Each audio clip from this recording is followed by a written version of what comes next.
कभी किसी गांव में गोपाल नाम का एक युवक रहता था। वो एकदम बेकार खेल रहा था। 20 साल की उम्र में भी अपनी माँ की मेहनत के जरिए जीता था। उस गांव के पड़ोस में ही राधा नाम की एक लड़की अपनी बकरियों को चराने के लिए जाती थी। एक दिन ये क्या, कहाँ चला गया होगा वो? कब से मैं उसे ढूंढ रही हूँ, पर वो तो कहीं मिल ही नहीं रहा है। कहीं कोई उसे उठाकर तो नहीं ले गया, या कहीं किसी शेर ने खा लिया। अरे मैं तो बहुत दूर आ गई हूँ, यहाँ तो कोई दिखाई ही नहीं दे रहा है। वो रहा, वहाँ तो कोई सो रहा है, उसी से जाकर पूछती हूँ। ए सुनो, ए सुनो। क्या हुआ है? मेरी नींद खराब कर दी है तुमने। तुम मेरी सहेली हो क्या? कभी आराम से सोने नहीं देती हो। अच्छा ये बताओ, इतने घने जंगल में तुम इतनी गहरी नींद में क्यों सो रहे हो? अगर तुम्हें किसी शेर ने खा लिया तो? यहाँ पर शेर नहीं आते, वो घने जंगल के बीच में रहते हैं और मुझे शेर का कोई डर नहीं है। किसने कहा शेर नहीं है? अरे मैं तो शेर के बच्चन को देखकर यहाँ आई हूँ, और तो वो शेर मेरी 4 बकरी को लेकर चला गया। क्या कहा? मैं शेर के पश्चिम बहुत अच्छी तरह पहचानता हूँ। तुम्हें तो पता, मैं यहाँ पर रोज ही फिरता रहता हूँ। मुझे तो शेर कभी नहीं दिखाई दिया, लेकिन तुम्हें कहाँ से दिख गया? जरा मुझे भी तो दिखाना। वो देखो, वहाँ पर दिख रहा है। देखो, अच्छे से देख लो। देखा, सारे पश्चिम उसी तरफ तो जा रहे हैं ना? यही जानने के लिए मैंने तुम्हें नींद से जगाया है। अब बताओ। अरे मैं बोल रहा हूँ ना, ये शेर के पश्चिम नहीं है, और ना हो किसी ने जानबूझ के इन चिन्हों को बनाया है। ये तुम किस तरह की बातें कर रहे हो? ये सारे पश्चिम शेर के नहीं हैं, सच में इसे किसी आदमी ने बनाया है। बस तुम देखो, जरा ये देखो तो बताओ, ये बिल्कुल शेर के पश्चिम जैसे दिखते हैं ना? सही कहा, ये तो बिल्कुल शेर के ही लग रहे हैं। मतलब ये सब जो भी मैंने देखा, वो किसी आदमी की करतूत है। बिल्कुल सही कहा तुमने। अगर सच में शेर होता तो सारे के सारे पश्चिम एक जैसे नहीं पड़ेंगे, उनमें बहुत फर्क दिखाई देता है। एक ज्यादा गहरा और एक थोड़ा गहरा, लेकिन तुमने जो दिखाए थे वो सारे के सारे एक जैसे हैं।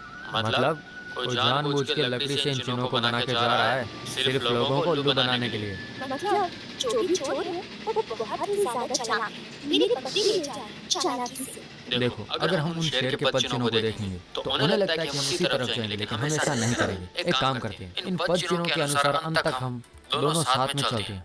वहाँ पे जरूर तुम्हें बकरियों का चोर मिल सकता है। अगर वहाँ पे सच में कोई शेर सामने आ गया तो हम उसका सामना नहीं कर पाएंगे। तुम इतना डरो मत, शेर पास में नहीं आते। अगर आए भी तो हाथ में डंडा होगा ना।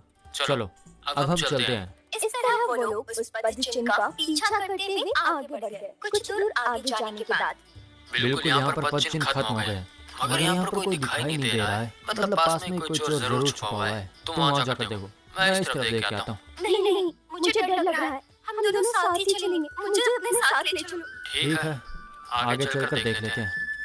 वो देखो, वहाँ पे एक गुफा दिखाई दे रही है, जरूर उसमें कुछ ना कुछ है। चल के देखते हैं। ये सारी हड्डियां तो मेरी बकरी की है। किसी ने अपना पेट भरने के बाद हड्डियों को यहाँ छोड़ दिया है। एक बार वो चोर मेरे हाथ आ जाए।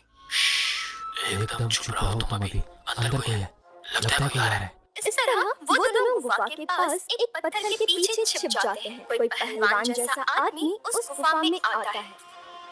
पक्का यही तुम्हारी बकरियों का चोर है। चलो उसका पीछा करके धड़ाई करेंगे, ताकि आगे से वो किसी बकरी पर नजर ना डाले। तुम उसका सामना कैसे कर पाओगे? वो तो एक पहलवान लग रहा है। तुम्हें मेरा पता नहीं है। अगर तुम्हें डर लगता तो तुम यहीं पे रह जाओ, मैं जाता हूँ। ठीक है, फिर मैं भी साथ चलती हूँ। आखिर मेरी बकरियों का सवाल है, मैं उसे कम से कम 4-5 लाख मारूंगी। इसके बाद वो दोनों उस गुफा के अंदर जाकर देखते हैं तो हैरान हो जाते हैं। कौन है? कौन है वहाँ? आखिर कौन हो तुम लोग? यहाँ मेरी गुफा में क्या कर रहे हो? यहाँ से जाते हो तुम लोगों को 4 लगाऊं? 4 तो हम तेरे लगाएंगे, ठीक है? हमारी बकरियों को तू खा गया है क्या? अब तक हमारी 4 बकरियां चोरी हो गई है, तुमने ही उनको चुराया है। ओह, इतनी छोटी सी बात के लिए तुम लोग यहाँ पर आए हो? हाँ, जरूर मैंने ही आपकी बकरियों को चुराया होगा, और हर 2-3 दिन उनको काट के खा जाता हूँ। हाँ, वो बकरियां हमारी है। अगर तुम्हें बकरियां खाना इतना पसंद है तो खरीद के क्यों नहीं खा लेते? ये गलत बात है कि नहीं, बताओ। क्या बोल रहे हो? तुमको खरीदना है? मुझे तो सिर्फ चोरी करना ही आता है भाई साहब। पैसे देके खरीदना नहीं आता मेरे को। सिर्फ तुम लोगों की 4 बकरियां नहीं, मैंने यहाँ पे आने के बाद कम से कम 50 बकरियों को चुरा के खा के डकार भी मार चुका हूँ। चुपचाप हमारी 4 बकरियों का दाम निकाल दे, 20 चांदी के सिक्के दे दे, नहीं तो मुझसे आज तुझे कोई नहीं बचा पाएगा। निकाल सिक्के। तो लगता है सबक सिखाना होगा। अब तुम मेरे हाथों से बच नहीं पाओगे। इस तरह वो दोनों लड़ने लगते हैं। इस लड़ाई में चोर गोपाल के हाथों हार जाता है। मुझे छोड़ दो, ये लो तुम्हारे चांदी के सिक्के, छोड़ दो। अब मैं कभी तुम्हारी बकरियों को चुरा कर नहीं खाऊंगा, मुझे छोड़ दो। देखो 20 चांदी के सिक्के लड़ाई से पहले की बात है।